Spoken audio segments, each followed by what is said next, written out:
নিঃসঙ্গ গ্রামে এক বৃদ্ধ মানুষ বাস করতেন, নাম ছিল রমু। তার ঘর ছিল ছোট, মাটির তৈরি, ছনের ছাউনি দেওয়া।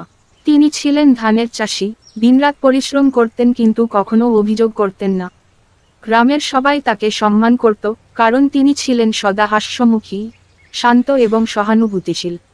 একদিন শহর থেকে এক বিত্তশালী ব্যবসায়ী এল গ্রামে। সে বলল, আমি অনেক টাকা উপার্জন করেছি, বড় বাড়ি বানিয়েছি, কিন্তু আমার মনে শান্তি নেই।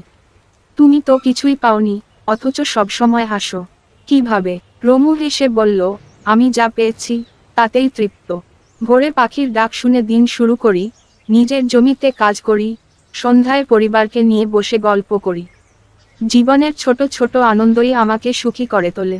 ব্যবসায়ী প্রথমে কিছুই বুঝতে পারল না, কিন্তু কয়েকদিন রমুর সঙ্গে কাটিয়ে সে উপলব্ধি করল, আসল শান্তি আসে সন্তুষ্টি থেকে, ধন সম্পদ থেকে নয়। সে শহরে ফিরে গিয়ে জীবনের গতি কমিয়ে দিল, প্রিয়জনদের সময় দিতে শুরু করল। আর কখনো একাকিত্ব অনুভব করল না।